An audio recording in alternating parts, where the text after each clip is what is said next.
Bienvenidos y bienvenidas a Mentes Cautivas, un podcast donde exploramos los límites de la mente humana, cómo pensamos, cómo creemos y cómo a veces podemos ser llevados más allá de lo inimaginable. Hoy hablaremos de un tema que siempre ha causado fascinación y miedo a la vez, las sectas destructivas. Esos grupos donde una idea, una promesa o una persona logran absorber por completo la voluntad de cientos y a veces miles de personas. Y lo más inquietante es que no hablamos de historias lejanas o de gente extraña. Hablamos de personas comunes, profesionales, estudiantes, padres y madres que un día encontraron una causa o una comunidad y terminaron atrapados en una red de control, manipulación y, en el peor de los casos, destrucción. Hoy vamos a intentar entender cómo funcionan estos grupos, qué tienen en común y qué hay detrás de esa capacidad casi hipnótica que tienen para controlar la mente de las personas. Vamos a hablar de su historia, de su evolución a lo largo del tiempo, de las estrategias psicológicas que usan y de casos reales que estremecieron al mundo. Empecemos por lo más básico.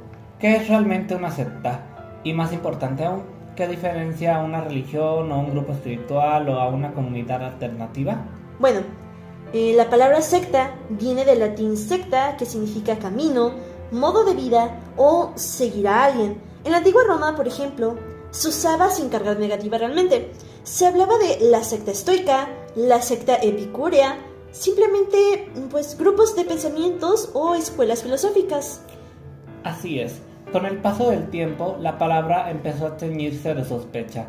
Fue en la Edad Media que la Iglesia Católica usaba la palabra secta para referirse a movimientos heréticos, aquellos que se desviaban de la doctrina oficial. Ser parte de una secta era un delito realmente. Durante siglos, la secta significó disidencia, pero no necesariamente manipulación. En cambio, fue con la llegada del siglo XX cuando los investigadores empezaron a hablar de sectas destructivas. Y no se trataba solo de creer en algo diferente, sino de usar esa creencia para dominar, explotar o destruir a las personas que la siguen. Y lo curioso es que este fenómeno moderno no surge en contextos religiosos únicamente. Surge en momentos de crisis social, de desorientación colectiva, cuando la gente busca respuestas. Aparece alguien que promete tenerlas absolutamente todas. En el siglo XX fue terreno fértil para eso. Guerras mundiales, crisis económicas, pérdida de sentido, miedo al futuro y, en medio de todo eso, la gente necesitaba creer en algo, en alguien o en una nueva forma de vida. Después de la Segunda Guerra Mundial, el mundo se enfrentó a una paradoja. El progreso tecnológico avanzó a pasos agigantados, lo cual trajo confort, pero también un vacío existencial. Y en los años 60 y 70, con el auge de los movimientos contraculturales, este vacío se llenó con espiritualidad, misticismo oriental y promesas de autodescubrimiento. Ahí empiezan a surgir grupos que ofrecían una vida diferente.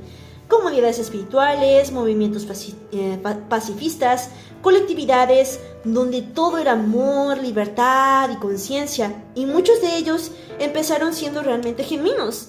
Pero algunos derivaron del auténtico a un infierno psicológico total. Tenemos por ejemplo el caso de Charles Manson y su familia. A finales de los años 60 comenzó como una comuna hippie que hablaba de amor y revolución espiritual, pero bajo su liderazgo se transformó en un culto criminal. Manson convenció a sus seguidores de que el fin del mundo se acercaba y que ellos debían iniciarlo. Tampoco hay que olvidar el asesinato de Sharon Tate y otras víctimas que fueron parte visible del iceberg. Lo que realmente impresiona a los investigadores fue que cómo es que las personas jóvenes, muchas de ellas de familias acomodadas, que habían entregado su voluntad completamente a un hombre que ni siquiera tenía poder real, pues claro, más allá del carisma. Y no hay que olvidar que poco después, en el año de 1978, el mundo quedó totalmente impactado por la tragedia del Templo del Pueblo, liderado por Jim Jones. Más de 900 personas murieron en Guyana, un país de Sudamérica, en un suicidio colectivo. Creían que se estaban liberando del mal y del capitalismo y del control estadounidense, pero fue todo lo contrario. Y también tenemos el caso de Johnstone. Fue un punto de inflexión realmente ese caso en realidad. A partir de ahí, la sociedad comenzó a hablar de lavado de cerebro, control mental y sectas destructivas. Y por primera vez en el mundo se entendió que esto no era simplemente fanatismo religioso, sino un mecanismo de manipulación psicológica. Yéndonos un poquito más adelante en el tiempo, en los años 80 y 90, los estudios psicológicos empezaron a identificar patrones comunes de estas organizaciones. No importaba si el discurso era espiritual, político o científico, la estructura siempre era la misma. Bueno, esa estructura gira en torno a 3 ejes: un líder carismático, una doctrina cerrada y un grupo aislado del resto del mundo. El líder promete una verdad absoluta, la doctrina elimina la duda y el aislamiento impide que cualquier contacto con versiones alternativas de lo que se está viviendo dentro se vuelvan realmente la realidad que es. Así es. Esta combinación nos crea el triángulo perfecto para el control total. Y lo interesante es que este proceso no ocurre de un día para otro. Nadie se une a una secta pensando, voy a perder mi libertad. La entrada es gradual, envolvente y casi imperceptible. Y en muchos casos comienzan con algo positivo. Un curso de meditación, un taller de crecimiento personal, un retiro espiritual, un grupo que promete ayudar a superar el estrés o descubrir su propósito. El problema aquí es que, poco a poco, esas experiencias dejan de ser herramientas y se convierten en dogmas. Lo que era un camino de autoconocimiento se transforma en una relación de obediencia. Esto no solo pasó en el siglo XX. Hoy, en pleno siglo XXI, seguimos viendo el mismo patrón, pero con un envoltorio diferente. Exacto. Hoy, las sectas no siempre se presentan como sectas. A veces se disfrazan de empresas de coaching, movimientos ecológicos, comunidades de conciencia energética o grupos de redes sociales que prometen un despertar espiritual. Las herramientas cambiaron, pero el mecanismo emocional sigue siendo el mismo: el miedo, la necesidad de pertenecer y una búsqueda de sentido. Bueno, las sectas modernas ya no necesitan templos o comunidades aisladas. El Internet se ha convertido en un nuevo territorio de reclutamiento. Hay comunidades en línea que comienzan como grupos de autoayuda o espiritualidad y terminan generando dinámicas idénticas a las sectas clásicas: idolatría al líder, pensamiento grupal, rechazo al exterior y control emocional. Y en realidad lo más difícil es detectarlas, porque pues ya no hay una estructura visible. El control puede ejercerse a través de foros, cursos en línea, audios motivacionales o mentores que venden programas de transformación personal, lo que demuestra que el problema no es la creencia, sino la relación de poder que existe. Una secta destructiva no se define por lo que dice creer, sino por lo que quita a sus miembros, su libertad, su autonomía, su capacidad de pensar por sí mismos. Una pregunta que siempre nos hacemos es: ¿por qué estas sectas llegan a funcionar? ¿Cómo es posible que alguien inteligente, educado, con criterios, caiga en una secta? Y la respuesta está en la psicología humana. Todos tenemos necesidades emocionales básicas: sentirnos parte de algo, encontrar sentido a lo que vivimos, creer que nuestra vida tiene un propósito. Las sectas ofrecen eso, pero solamente al principio. Sí, el reclutamiento no empieza con amenazas, sino con amor. Se hacen sentir visto, escuchado, importante, pero las víctimas no son ingenuas. Son personas que buscan una conexión con un mundo cada vez más fragmentado. Y cuando este grupo se convierte en tu familia emocional, es muy difícil ver el abuso, porque hay que admitir que te manipulan implica romper con la única comunidad que te da sentido. Y es una trampa emocional perfecta. Y lo más peligroso es que el proceso ocurre poco a poco, tan lentamente que la persona no nota el cambio. Margaret Singer, una de las psicólogas que más estudió este fenómeno, decía que la manipulación sectaria es como una telar de araña. No te das cuenta de que estás atrapado hasta que intentas moverte. Bueno, para empezar, tenemos también que ver que el inicio de la primera parte de la que hablamos es que las sectas han existido desde hace siglos, como el siglo XX, el siglo XXI. y cómo éstas se han ido adaptando al paso de las décadas y han adoptado nuevas formas. Pero, ¿qué pasa exactamente dentro de una secta destructiva? ¿Qué hace que alguien pierda el control de su vida y sus decisiones, incluso sobre su forma de pensar? En esta parte vamos a mirar de cerca los mecanismos de manipulación y control. Y lo primero que hay que entender es que una secta no se construye sobre la violencia directa, sino sobre la seducción emocional. Así es, todo empieza con una promesa de sanación, una promesa de éxito, una promesa de sentido, una promesa de comunidad o una de verdad. Y lo interesante es que esa promesa está diseñada para conectar con una necesidad real. Hay que recordar que nadie entra a una secta buscando ser manipulado, no, entra buscando algo que siente que le falta. Esa es la primera puerta para que una secta pueda entrar a tu vida, la vulnerabilidad emocional. Bueno, yéndonos un poquito más a las partes que conforman una secta, hablábamos de que toda secta tiene un líder, y este líder suele tener cierto carisma que atrae a las personas. Este líder se convierte en la figura central de autoridad. Ese líder o lideresa suele ser una persona pues con carisma, con gran habilidad comunicativa y una profunda comprensión del comportamiento humano. Y pues en realidad no siempre piensan como un villano. Algunos líderes realmente creen que tienen una misión o una visión especial. El problema aparece cuando el poder absoluto se mezcla con la adoración. El sociólogo Max Weber habla de la autoridad carismática.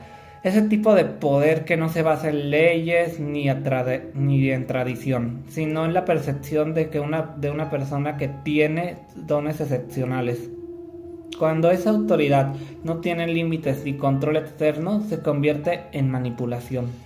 El líder se presenta como alguien que pues no tiene las respuestas, o más bien que las tiene todas, que puede ver lo que los demás no ven.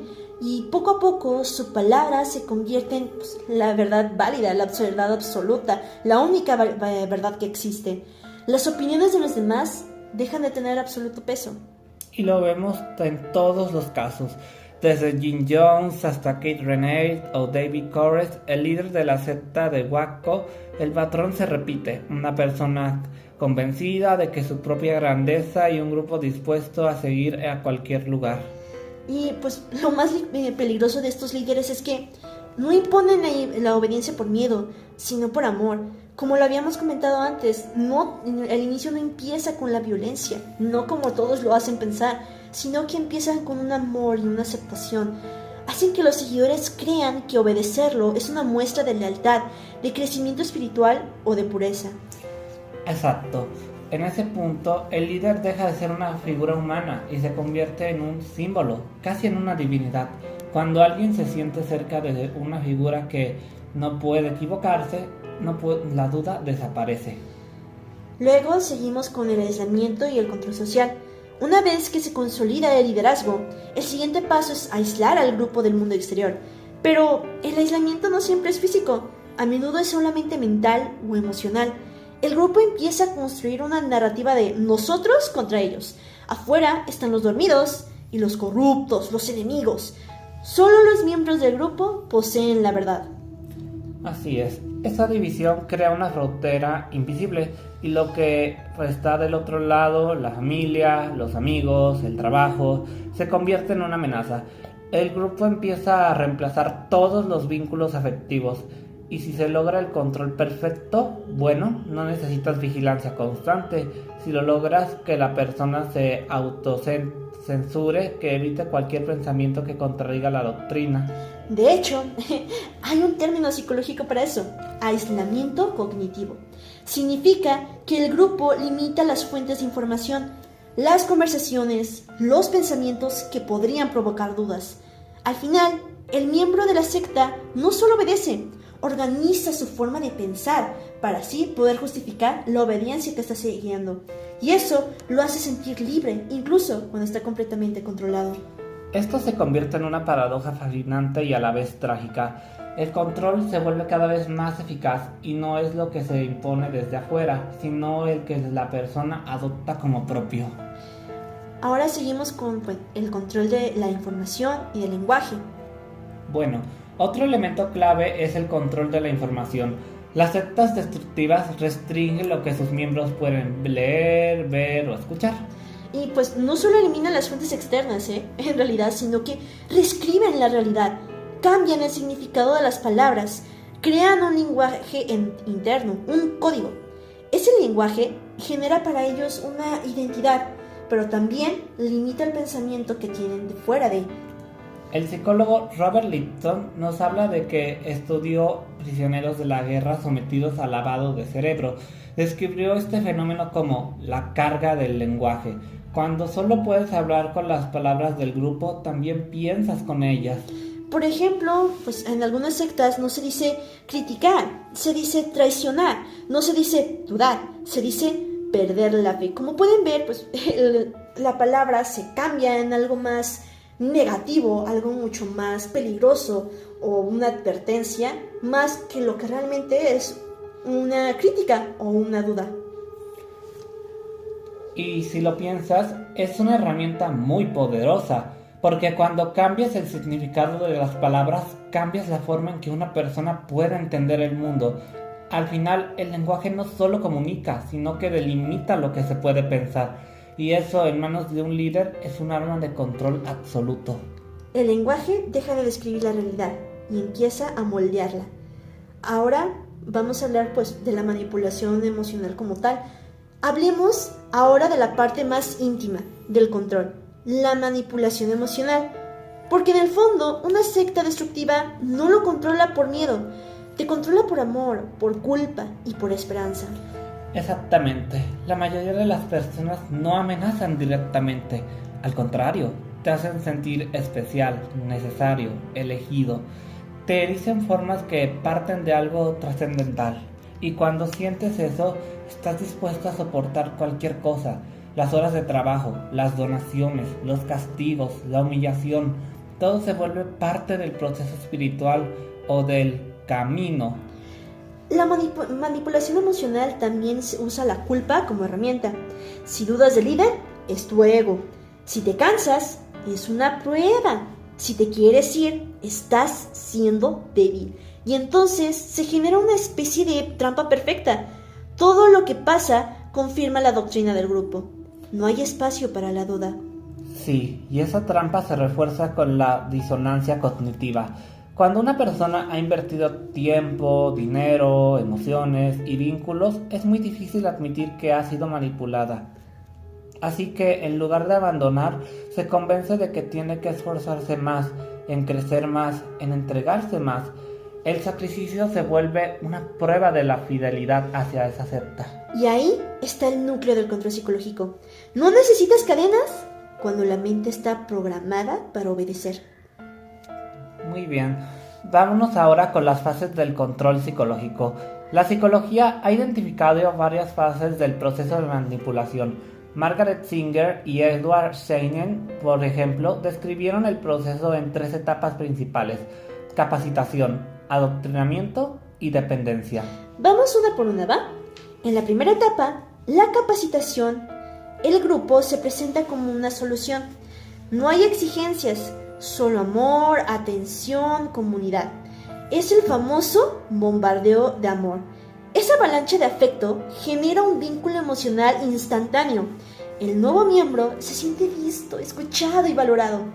Y ese sentimiento es tan fuerte que la asocia directamente al grupo. Ahora, la segunda fase es el adoctrinamiento.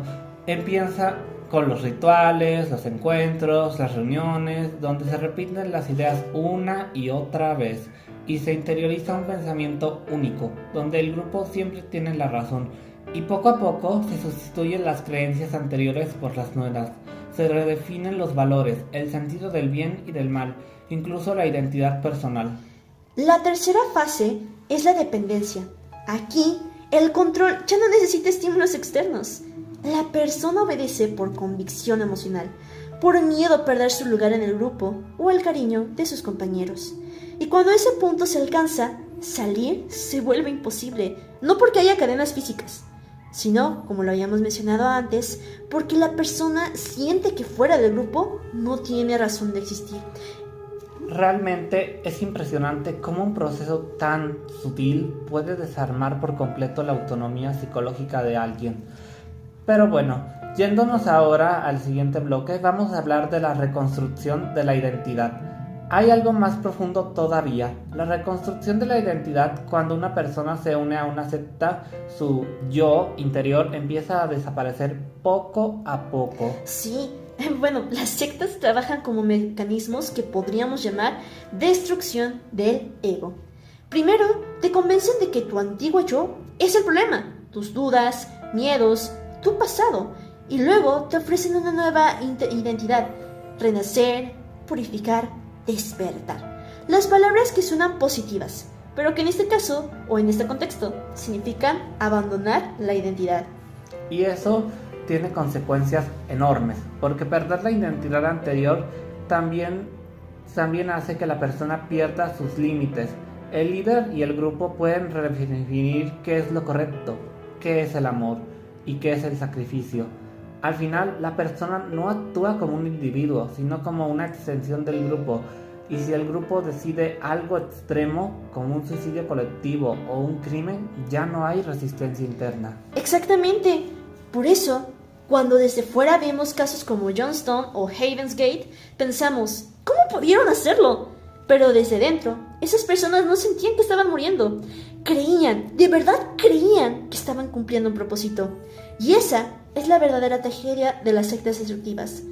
No roban solo la libertad, sino la percepción misma de la realidad. Muy bien, hasta ahora hemos hablado de los mecanismos, las fases, los procesos mentales que hacen posible el control, pero hay momentos en la historia donde todo eso se hace visible, tangible y trágico. Casos donde el poder del líder y la devoción a de los seguidores se combinan con los resultados devastadores. Sí, y es ahí donde las teorías dejan de ser abstractas y se convierten en algo real, algo que marcó generaciones enteras, porque detrás de cada secta destructiva hay personas que buscaban sentido, pertenencia y terminaron perdiéndolo todo. Primero vamos a hablar de Johnstone, el paraíso que se volvió un infierno. Empecemos con este caso que fue uno de los más estremecedores. Johnstone en Guyana, en 1978. El líder era Jim Jones, un predicador estadounidense que comenzó su movimiento con el mensaje progresista de integración racial y la justicia social. Al principio parecía un proyecto admirable. Su iglesia, el templo del pueblo, se presentó con un refugio para los marginados, los pobres, los olvidados. Pero detrás de ese discurso había un control absoluto sobre todos sus miembros. Con el tiempo, Jones empezó a mostrar comportamientos paranoicos. Hablaba de conspiraciones del gobierno, de enemigos que querían destruir la comunidad. Así fue como convenció a casi 1000 personas de mudarse con él a la selva de Guyana, donde fundó Johnstone, una especie de utopía socialista aislada del mundo. Y al principio muchos creyeron que era el paraíso, pero poco a poco se convirtió en una prisión tropical. Guardias armados, castigos físicos, trabajo forzado y un control total de la información. Como ya mencionamos antes, el 18 de noviembre de 1978 todo terminó en tragedia, cuando el contragresista estadounidense Leo Ryan viajó hasta Johnstown para investigar denuncias de abusos. Fue asesinado por los guardias del templo. Horas después, Jim Jones ordenó lo impensable, un suicidio colectivo. Más de 900 personas murieron, incluyendo 300 niños. Ingerían una mezcla de jugo con cianuro, convencidos de que estaban haciendo un acto revolucionario, un suicidio político. Johnstone fue una herida profunda en la conciencia colectiva. Por primera vez en el mundo, vio hasta qué punto una mente puede dominar a otras. Y lo más doloroso es que muchos murieron creyendo que estaban haciendo lo correcto, convencidos por una visión distorsionada de amor y sacrificio. Bueno, ahora vamos a hablar de Haven's Gate, la fantasía de la tecnología. Esto ocurrió en los años 90. El mundo fue testigo de otro caso, Haven's Gate, una secta que mezclaba espiritual, ciencia ficción y tecnología. Su líder, Marshall Applewhite, aseguraba que el planeta estaba condenado y sus seguidores serían elevados a un plano superior viajando en una nave escondida detrás del cometa Halley-Bow. A diferencia de Johnston, no hubo armas ni castigos. Todo se basaba en una fe ciega y en una narrativa de trascendencia espiritual a través del sacrificio. En marzo de 1997, 39 personas fueron encontradas muertas en una mansión en California, todas vestidas igual, con zapatillas idénticas y un mensaje que habían dejado sus cuerpos para ascender a un nuevo nivel. Lo más inquietante de este caso es que cómo se adaptó a la era digital. Usaban internet para difundir su mensaje y reclutar a sus miembros. Fue una de las primeras sectas cibernéticas. Y sí, muestra cómo la tecnología puede amplificar los viajes y estrategias de manipulación. La promesa era la misma, escapar del mundo imperfecto. Solo cambiaron los símbolos, ya no era el paraíso celestial, sino un viaje cósmico. Y en ambos casos, Johnston y Heaven's Gate, el resultado fue el mismo.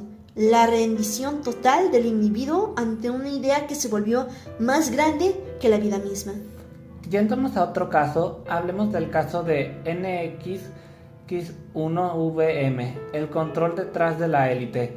Bueno, pasemos con el caso más reciente que sucedió en el mundo, apenas hace unos años, el caso NXX1VM. A diferencia de los ejemplos anteriores, este caso no se presentaba como una secta espiritual, sino como un programa de autoayuda y desarrollo personal.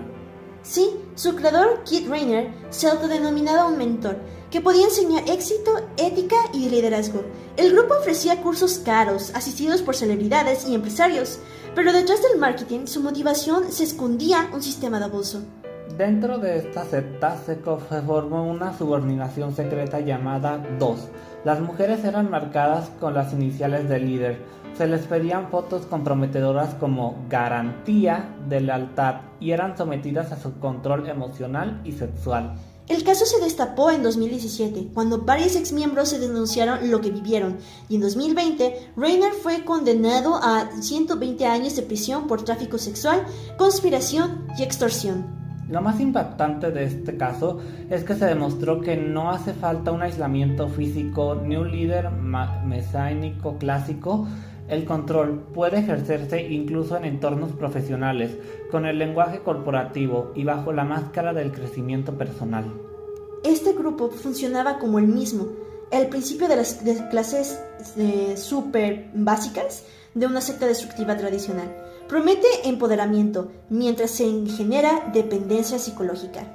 Hablemos de un caso más, un caso latinoamericano, la colonia de la dignidad.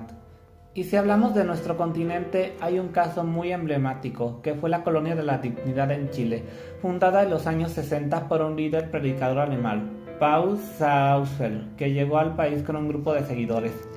Oficialmente era una comunidad religiosa y agrícola, pero en realidad fue un enclave encerrado donde se cometieron violaciones sistemáticas de derechos humanos. Schaffer impuso un regimiento autoritario, separó familias, prohibió cualquier contacto con el exterior y sometió a los niños a abuso.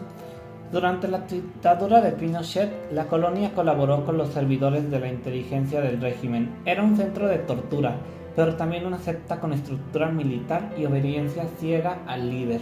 Durante las décadas, ese lugar fue inaccesible. Recién en los años 90 comenzaron las investigaciones y se conoció la magnitud del horror. Schaffer fue detenido en 2005 y murió en prisión, pero la herida sigue abierta. Es un caso que muestra cómo las sectas destructivas pueden mezclarse con estructuras de poder político y con la obediencia puede ser usada como herramienta de represión. Y pues, bueno, a lo largo de este episodio hemos visto cómo las sectas destructivas son un espejo distorsionado de lo que todos buscamos: amor, propósito, comunidad, trascendencia. Y sí, tal vez esa sea la lección más importante. No se trata de buscar, sino de hacerlo con conciencia, de aprender a detectar cuando la promesa de salvación se convierte en control, cuando el amor se convierte en obediencia. La libertad no siempre se pierde por la fuerza, a veces se entrega de forma voluntaria, paso a paso, convencidos de que seguimos siendo libres. Por eso, entender las sectas destructivas no es solo mirar un fenómeno extremo, es entender los mecanismos que nos hacen humanos, la necesidad de creer, de pertenecer y de encontrar un propósito. Y sobre todo, recordar que ninguna verdad debería exigirnos renunciar a nosotros mismos. Gracias por acompañarnos en este episodio de Mentes Cautivas. Si te interesó este tema, puedes seguirnos y escuchar los próximos capítulos donde exploraremos otras formas de manipulación psicológica y control social. Nos despedimos, pero recuerda, la libertad también se entrena. Empieza por aprender a pensar por ti mismo.